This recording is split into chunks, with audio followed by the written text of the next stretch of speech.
Assalamualaikum warahmatullahi wabarakatuh. Sahabat muslimku, bukan suatu hal yang luar biasa jika kita melihat wanita memiliki kemampuan multitasking baik dalam dunia politik maupun bisnis seperti saat ini.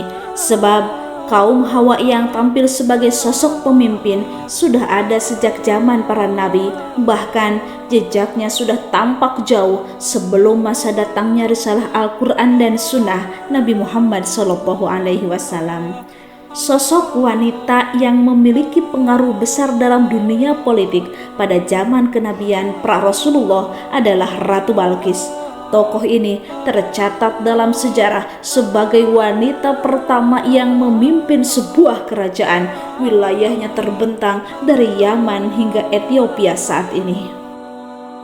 Awal cerita pertemuan Nabi Sulaiman dan Ratu Balqis memang tidak biasa. Pertemuan mereka bermula dari burung hudhud yang tidak sengaja melintasi wilayah kekuasaan Ratu Balqis. Burung hudhud ketika itu diperintahkan Nabi Sulaiman untuk mencari sumber mata air. Burung hudhud diperintahkan Nabi Sulaiman karena memiliki deteksi yang tajam terhadap sumber mata air. Ratu Balqis merupakan sosok ratu yang cerdik, cantik, dan memiliki jiwa kepemimpinan. Ada riwayat yang mengatakan setelah kematian ayahnya, rakyat Sabah dipimpin oleh seorang laki-laki. Namun, kepemimpinannya mendatangkan kerusakan, sehingga Ratu Balqis pun turun tangan dan mengambil alih kepemimpinan. Sahabat muslimku, di episode kali ini channel Kisah-Kisah Islam akan bercerita mengenai kisah pertemuan Ratu Balqis dan Nabi Sulaiman. Mari kita simak ceritanya. Dalam sejarah Islam, Nabi Sulaiman alaihissalam merupakan anak dari Nabi Daud alaihissalam. Usai Nabi Daud meninggal, Nabi Sulaiman menggantikannya, mewarisinya tahta dan menjadikannya seorang raja untuk memperbaiki akhlak Bani Israel. Sejak kecil, Nabi Sulaiman dikenal sebagai orang yang cakap dan memiliki kemampuan berpikir yang baik, terutama dalam mengambil keputusan. Allah berfirman dalam Al-Quran surah Shad ayat 30 yang artinya, "Dan kami karuniakan kepada Daud Sulaiman, dia adalah sebaik-baiknya hamba, sesungguhnya dia amat taat kepada Tuhannya." Allah subhanahu wa ta'ala memberikan kerajaan besar tiada tara yang pernah ada di dunia untuk Nabi Sulaiman. Dari kisahnya, Nabi Sulaiman merupakan raja dari segala makhluk. Bukan hanya manusia, dia merajai binatang dan makhluk gaib seperti jin dan setan. Dia juga bisa berbicara kepada binatang.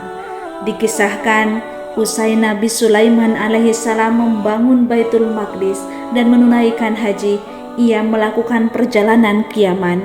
Saat tiba di sana, dia memanggil burung hudhud untuk mencari sumber air di tempat yang kering dan tandus. Namun, ketika burung hudhud muncul di hadapan Nabi Sulaiman, salah satu dari mereka berkata bahwa telah menemukan sebuah kerajaan yang besar dan mewah di negeri Sabah yang dikuasai oleh seorang ratu bernama Balqis.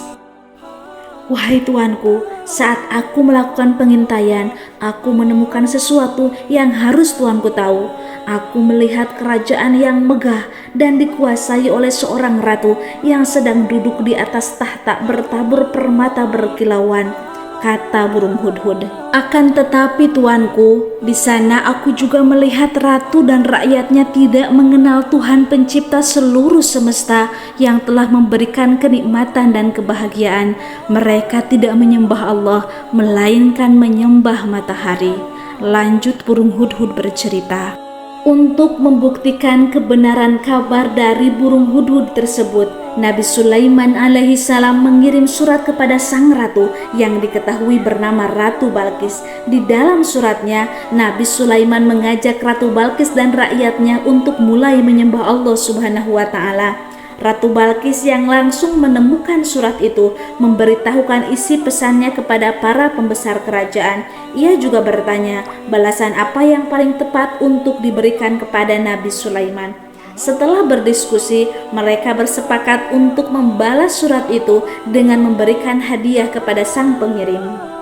Akan tetapi saat hadiah sampai ke tangan Nabi Sulaiman merasa marah.